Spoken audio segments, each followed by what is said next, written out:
Et aujourd'hui, un sujet surprenant, vous allez le voir, on va se pencher sur le monde arabe dans les albums de Tintin. Il s'agit d'un livre publié chez L'Harmattan et il est signé par vous, Louis Blin. Merci d'être avec nous sur le plateau de TV5 Monde.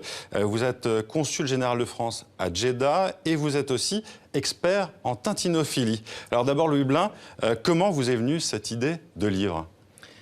Comme tout le monde, j'adore Hergé, que je considère comme un bienfaiteur de l'humanité pour avoir égayé mon enfance et celle de centaines de millions de lecteurs passionnés de Tintin. On lit, on relit Tintin, puis quand on voit les endroits, quand on comprend les pays où est allé Tintin, eh bien on cherche à comparer la fiction à la réalité. Et c'est pour ça qu'entre le monde arabe, qui est ma spécialité, et Tintin, j'ai essayé de percer les énigmes que Hergé, un bon scout qui était un adepte des jeux de piste, dont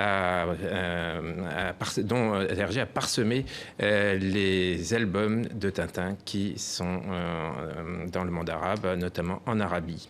Ça a été difficile de percer ces mystères puisque les noms des pays ne sont pas les mêmes que dans notre vrai monde. Bien sûr, l'Orient tel que Hergé nous le fait découvrir dans les albums de Tintin est un Orient fantasmé, c'est son Orient à lui. Donc il est bien loin de la réalité. Mais à chaque fois, Hergé, qui était très cultivé, qui avait une grande culture littéraire et cinématographique notamment, nous donne des indices. Et il suffit de les suivre. Et j'ai été le premier surpris en relisant des dizaines et dizaines de fois ces albums, de voir à quel point Hergé était un personnage surprenant. Vous le dites dans le livre, Hergé a envoyé Tintin dans plusieurs pays arabes alors qu'il ne l'a pas envoyé en Espagne, en Grèce. D'où lui vient cette fascination ? Pour Hergé, Tintin, c'est le découvreur de l'exotique. Et l'exotique pour Hergé, c'est l'Orient. L'Orient commence en Arabie. C'est en Arabie, l'Arabie saoudite maintenant, que Tintin est allé le plus souvent. Il y est allé 3 fois dans 3 de ses albums, et les gens ne le savent pas, parce que l'Arabie a disparu de l'imaginaire occidental. Mais à l'époque, l'Orient d'Hergé, c'était avant tout l'Arabie. Et à quoi servait cet Orient ? À essayer de se trouver lui-même, puisque l'Orient, c'est bien sûr la face cachée de l'Occident. Et c'est un Orient, justement, qui fascine beaucoup, à l'époque, les Occidentaux, les intellectuels notamment.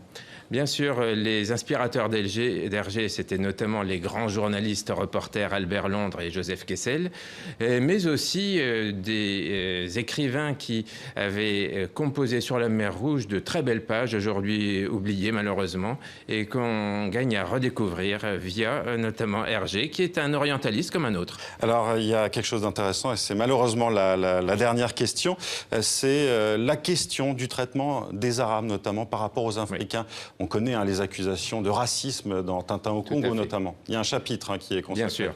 Alors, Hergé épousait la vision de son époque, ce qui n'est pas une surprise, une vision coloniale, donc qui dévalorisait en général les peuples non occidentaux.